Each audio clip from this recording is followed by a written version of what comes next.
Brooke's drama. Jacqueline Brooke Seaborn was my youngest daughter.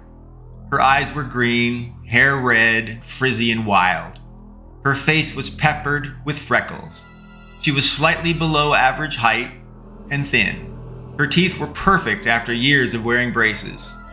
Brooke should have been a stable, happy child. Jacqueline used her middle name Brooke as her daily name, like a call sign. I suppose that I may be responsible for her calling herself Brooke, though. She was named after her grandmother, Jacqueline. But I did not like that name, and so my drip-drip saying of Brooke, like water drops carving the Grand Canyon, stuck. And she was forevermore Brooke, not Jacqueline, as I knew her true name to be. I can be very persuasive, if not unrelenting, to the point that people usually give up and accept my intent. When I was in Canada, I kept in contact with my daughters by phone as often as I could and encouraged them to visit me as able. As noted, my children's mother was in extreme opposition to their flying on an airplane or leaving California, much less leaving the country, to see me. Their mother was paranoid that I would take them forever. She was highly emotional and irrational. One evening during one of my phone calls with my daughters, Brooke declared that she was starving. Her mother had not purchased any food for a week, and she was off on a date with her boss from work, so Brooke had nowhere to ask to get food. Brooke pleaded passionately, as if she had not eaten for at least a day or two, though she admitted there was stale old cereal in a cabinet, but she worried there were bugs in it because it was so old. It was hard to fathom that Brooke was so desperate for food. I paid thousands of dollars every single month in child support. How could it be possible that my children did not have food? I lived in Canada at the time and so had no way to bring food to Brooke. But in a knee-jerk reaction, I ordered pizza from a local establishment to bring pizza to Brooke.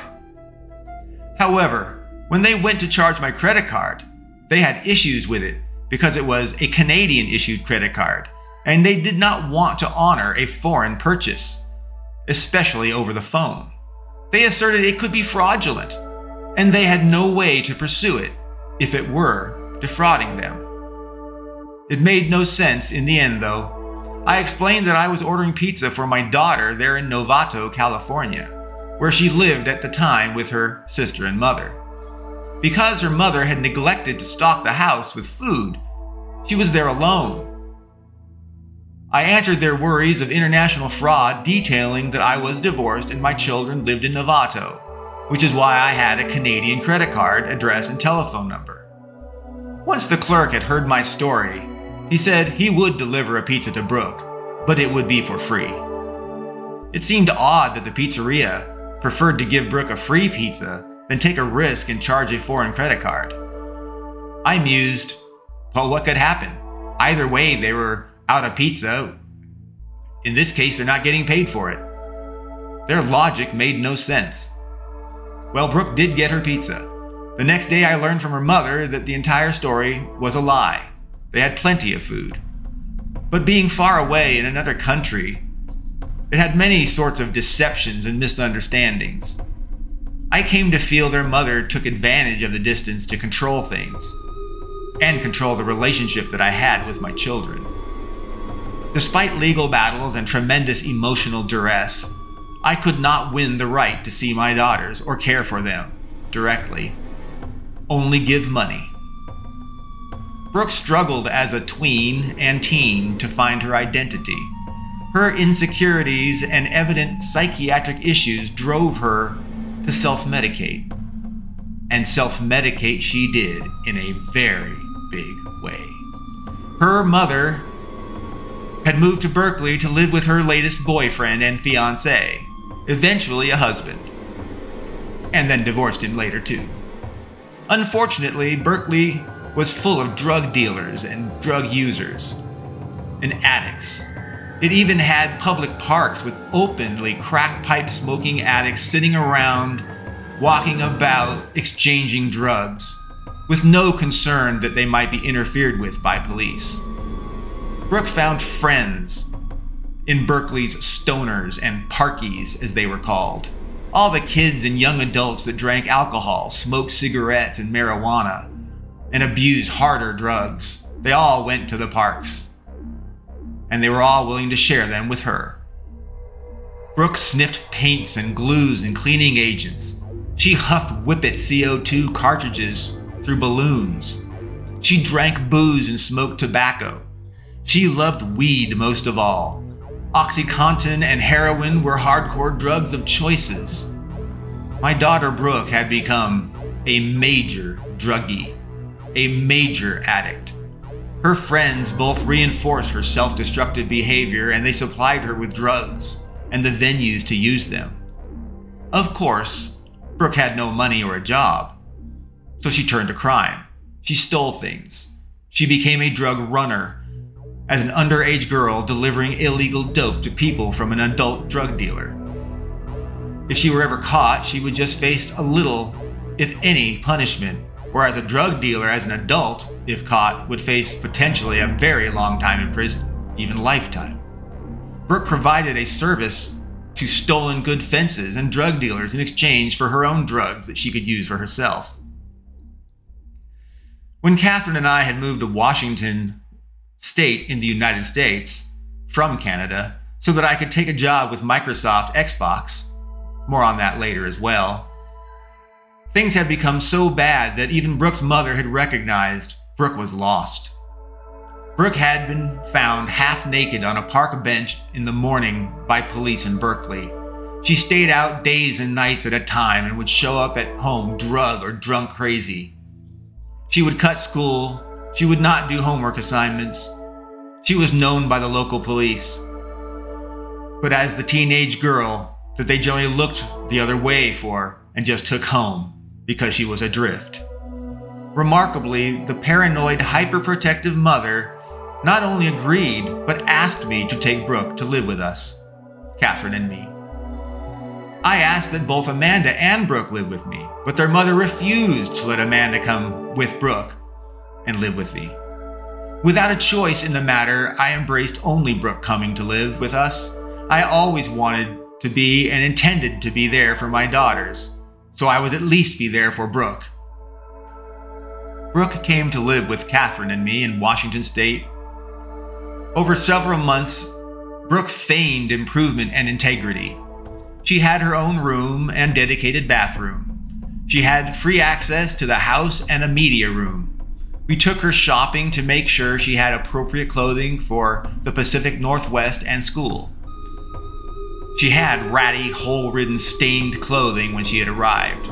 We took her to Narcotics and Alcoholics Anonymous meetings. We made sure Brooke had everything that she could want. We made sure she saw troubled teen drug addiction therapists and psychiatrists. We made sure to eat dinner every night as a family and discuss the day's events and insights and our thoughts. We made every effort to give a stable and normal home life.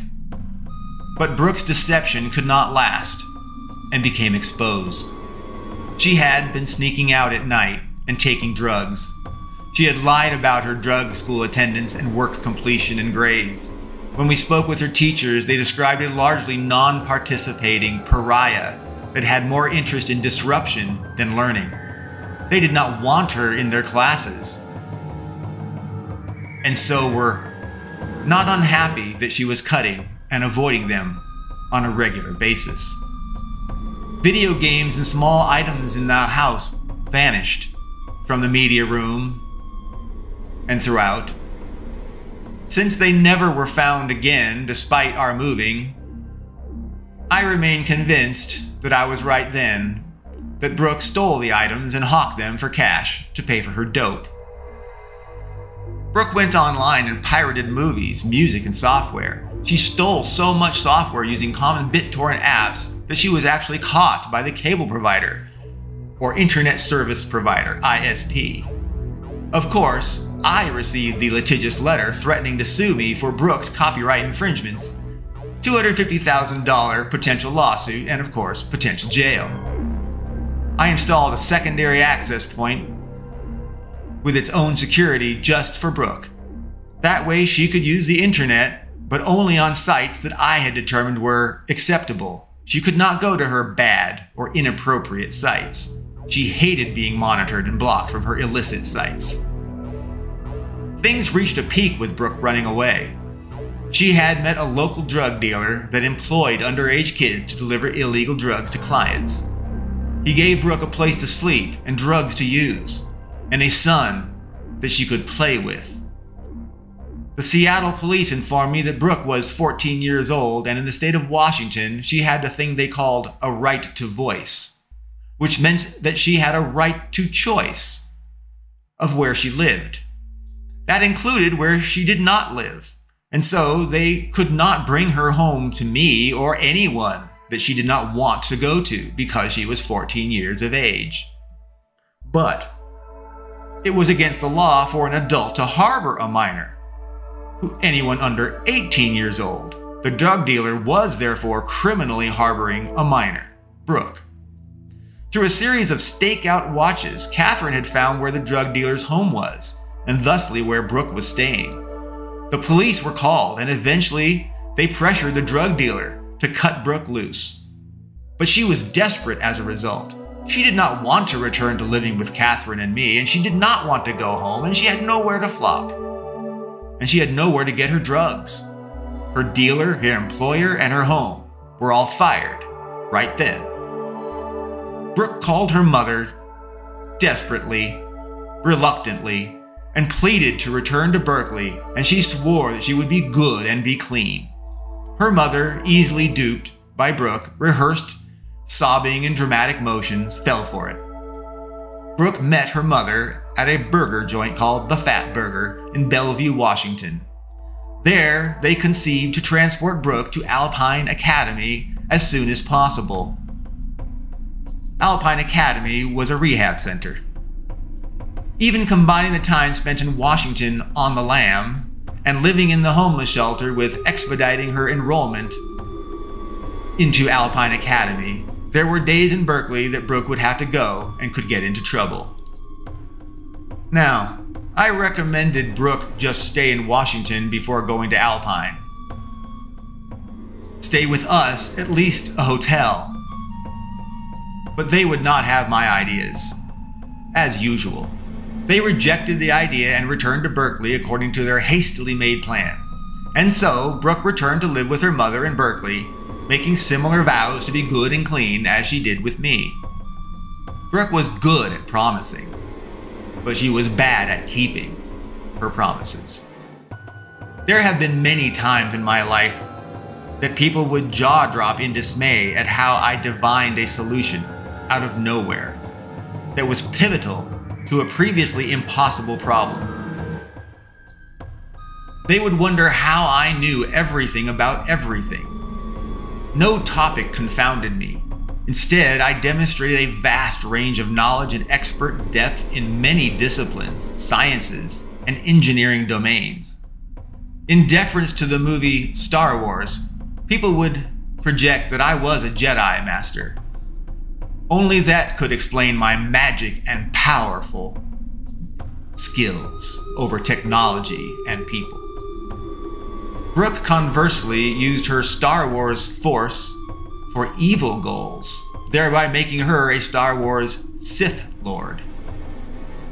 In an alarming revelation, I realized that Brooke was psychologically behaving a lot like my biological father, Silver Seaborn.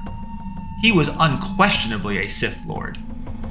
Brooke evidently carried Silver's dark bloodline close to her heart, and she was following in Silver's footsteps as a social pariah and criminal. When it came to Jedi Master Richard, me, confronting Sith Lord Brooke, neither of us could win. In stalemate, I had to acquiesce to Brooke and her mother's plan. Brooke used scripts to achieve her goals when dealing with people. Over time, I observed her using modified versions of her stories that she had told previously, but each revision was tailored to make her appear more relevant or important, and usually to attain a favor or a purchase. Brooke used her scripts to manipulate school teachers and counselors. Her scripts beguiled professional psychologists and therapists, and even some psychiatrists. Brooke had a bag of scripts to draw upon to attain her objectives, or to evade responsibility and accountability, and her scripts were highly effective, honed over time. Brooke was a master of scripts to manipulate and con people to achieve what she wanted. Despite my informing therapists about her scripts, they would consistently say things like, "Attitudes like mine, judging her about her scripts, can be a very reason that she'll act out." Bullcrap, I would feel.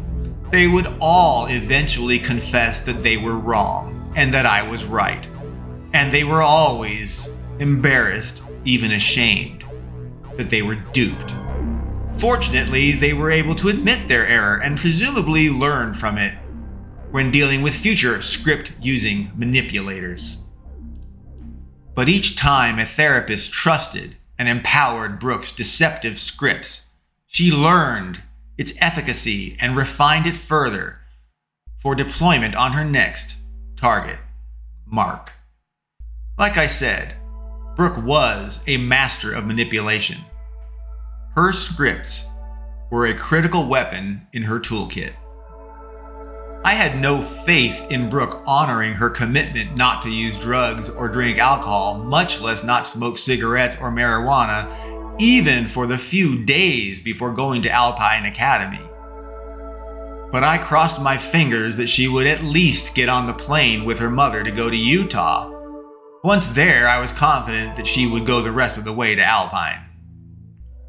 As I prognosticated, upon returning to Berkeley, and despite being under constant watch, Brooke found a way to sneak out and secure street drugs to self-medicate her emotions and anxiety about getting sober and going to this Utah troubled teen rehab resort, Alpine Academy, which she believed was a parent-warden code for teen prison. Ironic, Brooke used street drugs to cope with her going to a rehab facility to get sober. Brooke was going to do drugs either way. But it seemed ironic to me that she felt compelled to use more drugs because she was going to have to get clean. Their mother instilled fear of the world and strangers into my children so they would stay close to her out of stranger danger or a threat of being hurt or lost. Her goal was to ensure they stayed close to her and gave her power. Their mother was an effective helicopter parent, and she would swoop in and prevent or mitigate any threats or problems my children might face. Their mother was effective at both, terrorizing and swooping in to save the day. My children learned to have problems and relied on their mother to save them from themselves. Their mother trained my children to be codependent with her.